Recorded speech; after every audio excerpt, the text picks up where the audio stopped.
Jangan sampai ya nggak bisa, pokoknya harus sesuai dengan ketentuan regulasi. Regulasi regulator hanya mengamankan berdasarkan standar. Posisi yang ada di lapangan itulah yang dinamis. Loh, kalau gitu kenapa regulator tidak membuat itu menjadi dinamis? Tidak bisa, karena dia berbicara makro, berbicara keseluruhan. Antara satu dengan yang lain berbeda. Otomatis diambil titik tengahnya, dipukul sebagai makro. Yang penting pokoknya bisa berjalan sesuai ketentuan standar. Ini adalah yang bisa dilakukan. Nah, kita inilah yang nanti harus mendinamiskan posisi tersebut. Nah, ini adalah gambaran bagaimana proses pelaksanaan daripada GRC. Nah, untuk supaya kita dapat ini lagi apa sih namanya melihat daripada konteks, kita akan melihat daripada suatu kasus di dalam slide selanjutnya. Kembali lagi saya akan meminta opini daripada para Bapak dan Ibu sekalian, apa yang tersirat daripada message ataupun pesan daripada GRC yang ada di dalam situasi dan kondisi ini. Kita mulai dari Pak Rizal barangkali yang boleh mengeluarkan usul atau saran atau komentar apa yang Bapak lihat di dalam posisi slide saya selanjutnya itu mengenai masalah GRC ini. Silakan Pak Rizal barangkali. Ya, sebentar saya coba.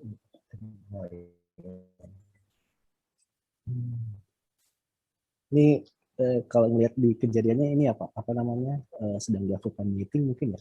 Iya, baik. Ya, oh ya betul, yang saya lihat dulu yang meeting.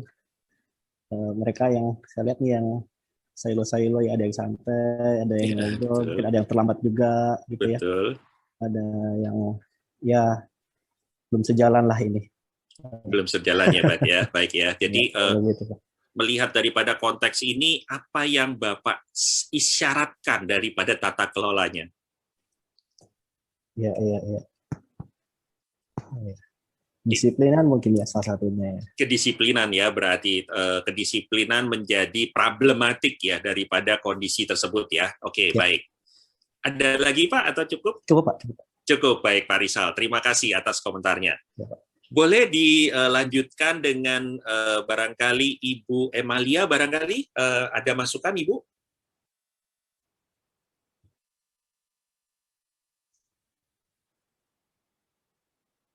Sepertinya Ibu Emalia tidak di tempat, barangkali. Baik, kita lanjutkan terlebih dahulu ke Pak Agus. Barangkali ada masukan dari Pak Agus, barangkali Pak, komentar. Terima kasih Pak. Baik Bapak. Ini kelihatannya apa namanya ada persepsi yang berbeda dari masing-masing anggota komite ataupun meeting ini. Karena apa namanya dari sini mulainya kalau saya lihat ya mulainya pun tidak ada. Kemudian pemimpin rapat pun juga kurang tegas untuk mengarahkan kepada setiap anggota rapat itu Pak. Baik. Sehingga masing-masing punya kegiatan dan aktivitas sendiri-sendiri. Baik Bapak. Itu adalah salah satu yang bisa yang cukup tepat untuk menjabarkan. Mengenai masalah tata kelolanya Pak, menurut Bapak ini bagaimana Pak? Kalau untuk tata kelolanya kelihatannya tidak terdesain dengan baik Pak. Oke, baik. Ya. Jadi bercenderung lemah ya Pak ya? Iya Pak. Baik. Terima kasih Pak Agus atas Sama-sama, komentarnya. Pak. Kemudian kita lanjutkan ke Ibu Riani terlebih dahulu. Ada komentar Ibu Riani? Saya idem sama Pak Agus, Pak. Sama Ibu ya. Iya, Pak. Jadi ini mungkin kondisi meeting yang tidak jelas. Mungkin juga pimpinan meetingnya juga nggak jelas. Tidak ada ketegasan dari pimpinan. Jadi kan sudah ada yang tidur, sudah ada yang minum kopi ya. Terus ada yang baru datang, ada yang sudah tergesa-gesa untuk mungkin acara lain. Nah ini mungkin mungkin sejak awal tidak didesain dengan baik Pak untuk pertemuan tersebut Pak. Baik, terima kasih Ibu Riani. Jadi kalau kita lihat di dalam pemetaan, mungkin kita melihat bahwa situasi ini adalah situasi sederhana. Tapi inilah yang bisa menjadi salah satu contoh Jadi nantinya kalau kita berbicara mengenai masalah tata kelola itu terkadang kita mungkin menjabarkannya sebagai suatu desain yang bagus, desain yang kelihatannya mungkin ruwet atau apa. Tapi kalau kita melihat outputnya sebenarnya sederhana. Coba bayangkan kalau kita melakukan pemetaan secara simpel saja bahwa dari pimpinan pokoknya istilahnya ya pokoknya yang penting kan hasilnya bagus, tidak ada masalah. Kita sudah menjalankan bahwa target sudah tercapai. Ya memang tidak ada yang salah sama itu. Tapi inilah yang nanti akan terjadi bahwa semuanya mempunyai persepsi sendiri-sendiri. Yang satu meninggalkan ruangan karena apa alasannya? Loh saya kan harus bertarget Pak, karena saya masalahnya harus berkomunikasi dengan nasabah misalnya. Kemudian ada satu lagi yang bingung, ini kapan ya selesainya ya? Apa yang mau dibahas ya dari tadi cuman hanya membahas yang nggak penting-penting istilahnya. Terus akhirnya ada lagi yang satu ngobrol sendiri. Ada satu lagi yang tidur karena apa? Nggak menarik meetingnya. Karena apa? Ya itu tadi tidak teragendakan dengan sesama. Istilahnya apa? Tidak mempunyai strategic planning tadi karena nggak jelas. Yang penting yang istilahnya minum kopi tadi, ilustrasi adalah ya melakukan kegiatan sendiri-sendiri. Pokoknya yang penting kan saya ikut di dalam meeting ini. Inilah yang menjadi salah satu contoh bahwa tidak diinisiasikan suatu apa agendanya yang mau kita lakukan. Kemudian di dalam agenda tersebut, yaitu tadi bahwa akhirnya tidak memetakan kondisi-kondisi yang mau kita lakukan tadi, bahwa ujung-ujungnya apa? Ya meeting juga seperti biasa lah, itu cuma agenda mingguan, agenda daripada harian, agenda bulanan, dan sebagainya. Ngapain juga? Nah akhirnya inilah yang menjadi masalah. Manakala masalah ini kecil saja, ini tidak disikapi dengan baik, bagaimana dengan masalah-masalah yang lain? Tentunya ini akan terlihat bahwa ketidaktegasan, kondisi kebingungan, mungkin tidak tegas itu karena bingung apa yang harus dilakukan, mungkin juga bukan karena bingung, karena melihat nggak ada masalah kok gitu. Kenapa sih masalahnya? Lah itu kan mau pergi, nggak ada masalah dong, kan kejar target, kejar apa. Ya memang nggak ada masalah, tapi inilah yang harus diselaraskan. Harus diberitahukan terlebih dahulu. Oh, saya mau ketemu dengan nasabah. Ada penggantinya nggak? Kenapa harus dilakukan pengganti? Karena apa? Tujuan dari meeting ini kita mempunyai suatu agenda, mempunyai suatu kepastian bahwa yang kita meeting itu seperti apa. Manakala, oh saya tidak bisa datang. Oh, manakala berbenturan dengan jadwal yang lain. Harus diwakilkan. Yang mewakilkan harus yang mengerti, memahami, atau disosialisasikan oleh yang dipanggil. Misalnya contoh, ini adalah meeting misalnya untuk kepala bagian misalnya. Semua kepala bagian yang ada mungkin yang tidak bisa datang, kita tidak memaksa untuk tidak bisa datang. Tapi kita menginisiasi untuk mewakilkan. Apa yang menjadi agenda meeting kita? Agenda meeting sosialisasi untuk group discussion masalah kepatuhan, masalah kebijakan misalnya. Nah inilah yang waktu itu kita bukan paksakan, kita tegaskan harus dilaksanakan dengan kondisi yang terukur. Jadi terukurnya itu bahwa nggak ada cerita bahwa ini. Kemudian karena capek menunggu tadi, ada yang tertidur karena apa? Karena boring, karena bosan.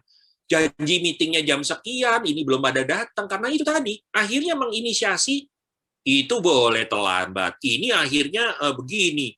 Ya saya ya tidur aja. Tadi malam saya meeting sama nasabah sampai malam. Udahlah saya tidur aja. Nah ini akhirnya menjadi kelihatan. Akhirnya tata kelolanya menjadi bermasalah di dalam institusi ini. Inilah yang waktu itu kita selalu coba untuk kikis model dari seperti itu.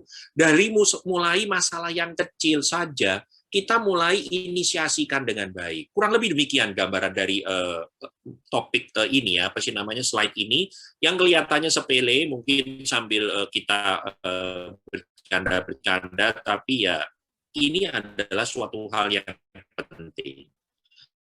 Ada yang mau ditanyakan nggak Bapak dan Ibu sampai di sini sebelum saya lanjutkan lagi?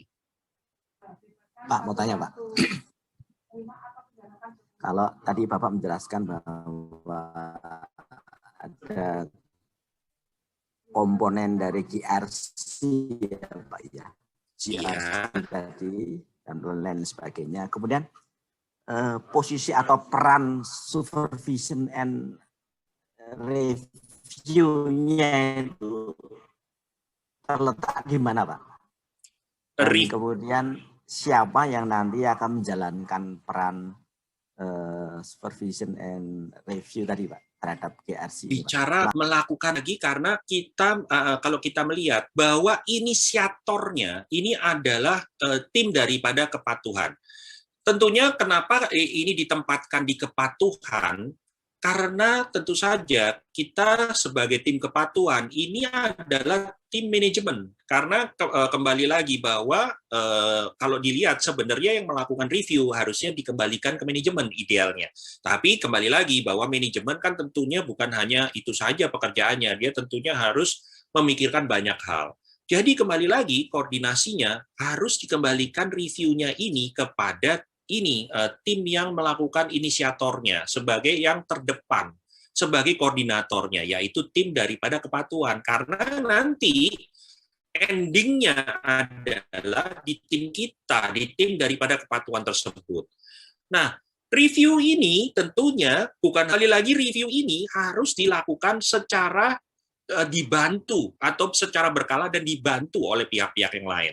Nah, kita sebenarnya mengenal model nanti saya akan bahas di dalam beberapa slide saya lanjutannya adalah model daripada third line of defense. Jadi three line of defense istilahnya. Nah, three line of defense ini tentunya kita bekerja sama dengan bagian-bagian yang terkait, yaitu dengan bagian daripada siapa? Risk management tentunya.